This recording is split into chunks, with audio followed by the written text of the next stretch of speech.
Love is a beautiful thing. Fine, a lot can happen along the line to make it look like you made a mistake. You made the wrong choice and all that.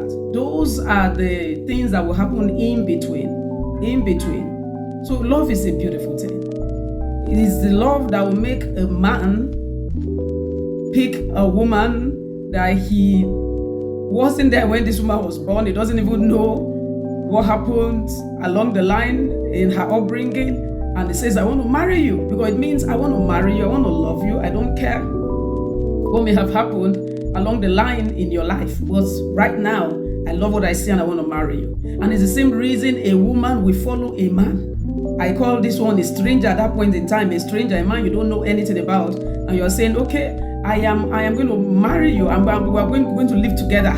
It means I don't know, I can't say I know everything about you, but what I see now is good enough for us to start a life together, which means everything we are going to do from now, we're going to do as two that has become one. So love is a beautiful thing, and which is why the word of God says in Genesis 2:24-25 that a man shall leave his father and mother and cleave unto his wife, and the two shall become one flesh.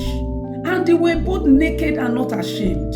That's the point I'm coming to today. Living and cleaving.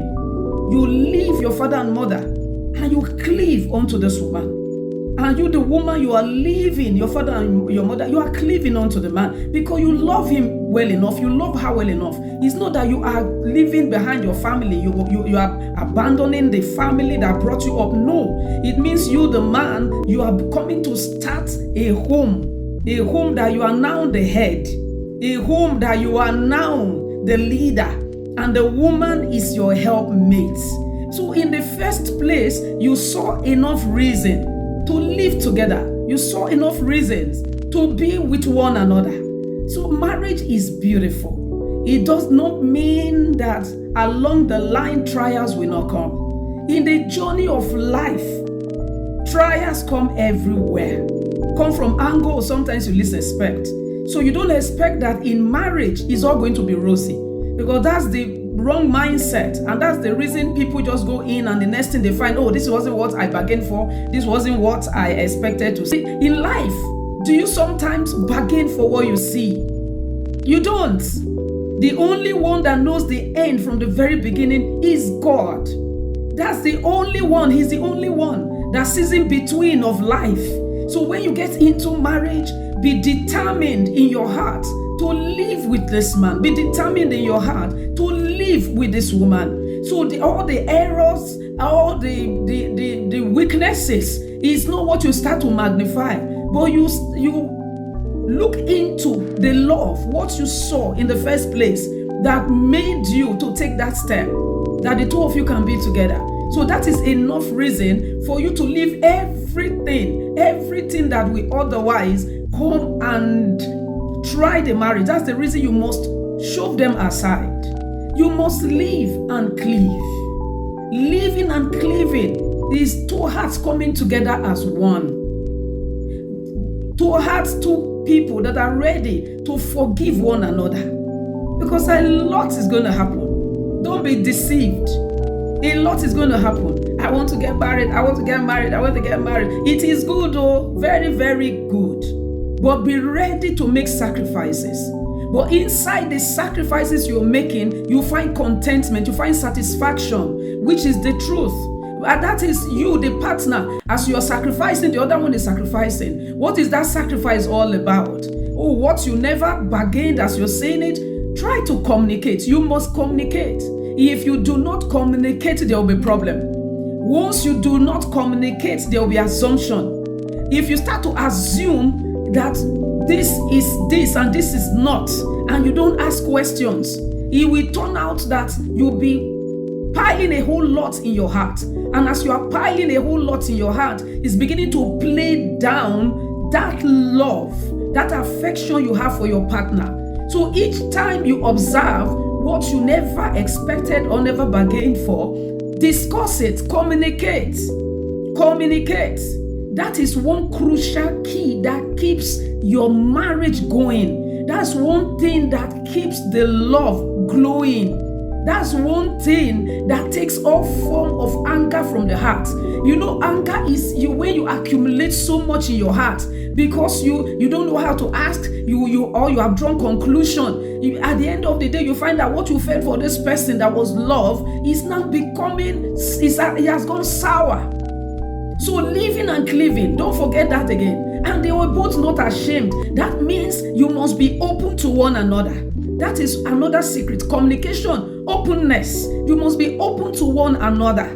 Be open. Anyone that loves you will love everything about you. Don't hide anything. Right from courtship, tell this person about your life. If the person is not prepared to take you for who you are, let the person go away. So openness, be open to one another, be open in everything. As you go out there, what you encounter, even in your workspace, come home and discuss. In finance is one very big factor. You must discuss your finances. Discuss your finances.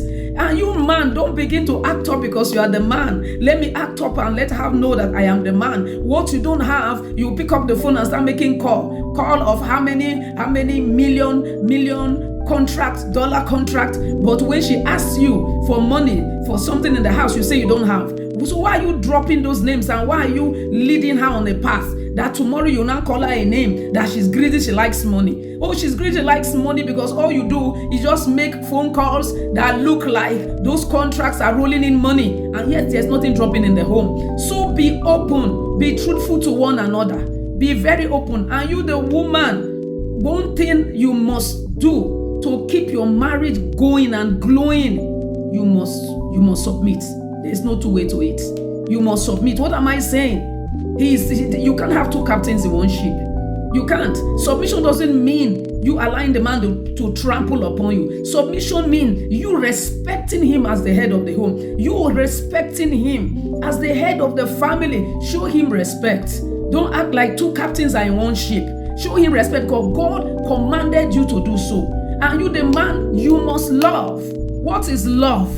Do you know in love there's a form of submission? When you love a woman, are you getting it? You are going to care for her. You are going to be tender towards her feelings. You are not going to turn your face away when she's in pain over one thing or the other. You want to reach out to her and hold her tenderly. Don't forget that she's the tender one in the relationship. You don't have to like it, but that's the truth. You, the man, you found the woman. So what you find, you don't maltreat. What you find, you don't trample upon. What you find, you must maintain. What you have found and what you find now, what is with you now, you must keep her happy. And you, the woman, don't think it's entirely the man's responsibility to keep you happy. The two of you must keep yourselves happy. So openness, cleaving to one another, and they are both naked and not ashamed. You cannot be ashamed of anything. You, the man, you don't have money, tell her. You, the woman, that's where the understanding comes in. That is where the wisdom of the woman will come in. You must know how to manage the resources in the family. You must know how to.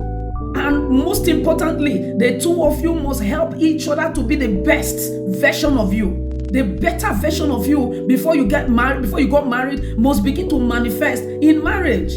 Support each other in your career.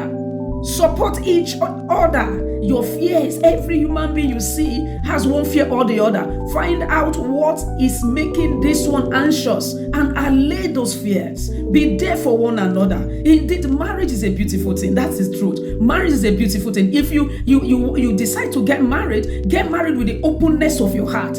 Just be open, be open, be open. Don't have assumptions. Don't expect too much from him. Don't expect too much from her. Be prepared to forgive one another, and don't go into it with this mindset that if anything happens, I am bolting out. A lot will happen. So don't enter with that mindset. Instead, go in with the mindset that whatsoever will happen, I am prepared to forgive.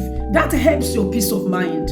And because of that mindset, you will find that you would a lot, instead of the man's weaknesses to be magnified, or the woman's weaknesses to be magnified, you see it's the strength, because you are focusing on the strength, it's the strength that is being magnified, because you forgive ahead, you forgive before you entered into the marriage. Whatsoever happened, I am going to forgive, I am going to love. And I'm speaking to a man now, to the men now. No amount, nothing a woman will do to you will make you raise your hand against a woman. It shows that you are a weak man. What happened to communication? What happened to communication? If she were your sister, will you do that? Your daughter, you would like somebody to raise his hand on your daughter. So just consider that this person is somebody's daughter. So you're going to love her. You're going to make her happy. And you, the woman, know that he's somebody's child, somebody's son. So love yourselves. Love is a beautiful thing. Live and cleave. Be open. Be naked in everything. When be naked, be open. Let there be communication. Don't hold what you should give to the other from the other. Be open. Be open. Be open. Love is a beautiful thing. Love. Live and cleave. Love and live.